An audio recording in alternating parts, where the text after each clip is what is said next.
3, 2, 1.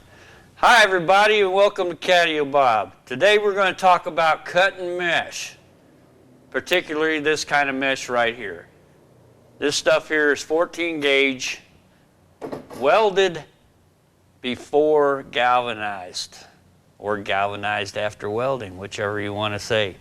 But it's welded before it's galvanized, so afterwards it's galvanized and then it doesn't rust. If you get the stuff, other kind of stuff where they galvanize it or plate it and then weld it together, all the little joints will rust. So make sure you get galvanized after welding.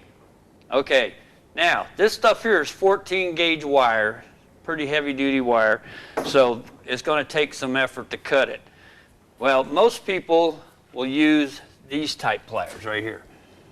These are just your normal, everyday wire cutters that everybody has. They call them side cutters, some do. But they're just straight, regular wire cutters. Takes a lot of effort. Takes full effort to get this to cut. All right, what I use, and it cuts the effort down in half, is these ones right here. Because they've got a fulcrum here. They got a fulcrum action. And it takes half the effort to cut them. So unless you're just a muscle head who wants to work out, use these. Or if you just got to cut maybe one or two little wires, I mean, it's not too bad using those. But if you got to cut a bunch of them, and this is going to be the way you're going to cut them, is with side cutters or wire cutters, whatever you want to call them, I would get the kind that are like this, that have the fulcrum action on it, takes half the effort to cut. Now, some people also use lineman pliers. I mean, these are good. They got a little bit longer handle on it, so it's not quite as hard to pull, but it still takes full effort to cut wire with it. Still just the same plain fulcrum here, straight fulcrum, so it takes full effort to cut. Also, if you notice the profile right here, it's awful wide. It's a little tougher getting it into the wire mesh for cutting. But I keep these around for straightening out bent wires. That's one good thing it is for the wideness. It's good for that, but it makes it hard to get into mesh for cutting, but it's still a useful tool in the long run. But my weapon of choice, it's a 4.5 inch grinder with a nice thin cutoff wheel in there, so you can see the profile right there. Nice and thin, cuts it like butter, but it's really only good for making long straight cuts, not so much good for doing fine detail work. That's where I use the side cutters for.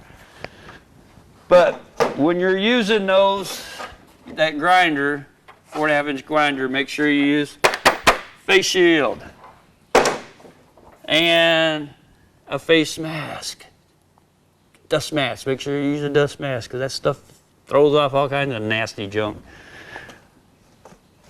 And protect your hands. Use gloves. As you can see, mine are pretty ragged from using them from cutting, and basically this stuff has gotten destroyed and not my fingers. Wow, I still got them all. Just checking. You know how the shop guy is. Hey, how you doing, dude? Welcome to the shop. We're gonna cut wood today. Yeah, okay. Well, back to what we're doing. Make sure you use your safeties, face shield, dust mask, gloves, and if you want to make it easier on yourself for cutting it by hand, get compound cutters. The way to go, especially for me, since I'm using this thing for making catios day in, day out, I use this for cutting.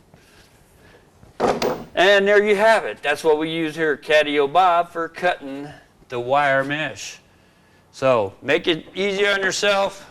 Compound pliers, 4.5 inch grinder with cutoff wheel on there, and you'll be good to go for your wire cutting needs.